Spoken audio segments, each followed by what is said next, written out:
Hi friends, ಇದು ನಮ್ಮ ತೋಟದಲ್ಲೇ ಬೆಳೆದಿರ್ತಕ್ಕಂಥ ಕಡಲೆ ಬೀಜ. ಸೊ ಈ ಥರ ಸಣ್ಣ ಊರಿನಲ್ಲೇ ಚೆನ್ನಾಗಿ ಹುರಿದ್ರೆ ತುಂಬ ಕರ್ಮ ಅನ್ನುತ್ತೆ, ತುಂಬ ಟೇಸ್ಟಿಯಾಗಿರುತ್ತೆ. ಇದಕ್ಕೇನು ಇಲ್ಲ, ಇದು 2 ಸ್ಪೂನು ಅಚ್ಚ ಖಾರದ ಪುಡಿ, 1 ಸ್ಪೂನ್ 1.5 ಸ್ಪೂನು ಸಾಲ್ಟ್ ಮಿಕ್ಸ್ ಮಾಡಿದ್ದೀನಿ. ಇದನ್ನು ನೋಡಿ ಇದಕ್ಕೆ ಹಾಕಿ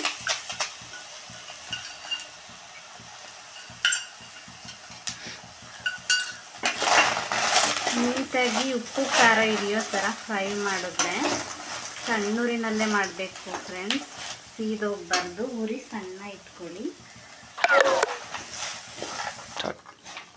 ಈ ಥರ ಉರಿ ಸಣ್ಣಗಿರಬೇಕು. ಉಪ್ಪು ಖಾರ ಅಷ್ಟೇ, ಸಿಂಪಲ್ಲು. ಈ ಥರ ಹಾಕ್ಬಿಟ್ಟು ಚೆನ್ನಾಗಿ ಸಣ್ಣೂರಿನಲ್ಲಿ ನಿಧಾನ ಫ್ರೈ ಮಾಡಿದ್ರೆ ಒಂದು 5 ಮಿನಿಟ್ಸು ಇದು ಕ್ರಿಸ್ಪಿ ಆಗುತ್ತೆ.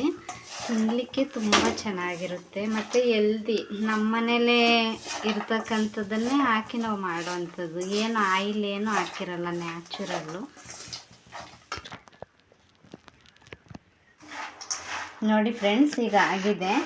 ತುಂಬ ಸಿಂಪಲ್ಲು. ಈಗ ನೋಡಿ, ಅಂದರೆ ತುಂಬ ಗರಿಯಾಗಿ ಆಗಿದೆ. ಇದಕ್ಕೇನಪ್ಪ ಅಂದರೆ 1.5 ಸ್ಪೂನ್ ಉಪ್ಪು,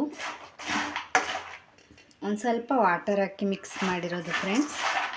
ನೋಡಿ ಎಷ್ಟು ಗರಿಯಾಗಿ ಬಂದಿದೆ, ತೋರಿಸ್ತೀನಿ ನೋಡಿ. ನಾವು ಬೇಕ್ರಿಯಲ್ಲಿ ತರೋದಕ್ಕಿಂತ ಮನೆಯಲ್ಲೇ ಈ ಥರ ಮಾಡಿದ್ರೆ ತುಂಬ ಚೆನ್ನಾಗಿರುತ್ತೆ ಫ್ರೆಂಡ್ಸ್. Thank you.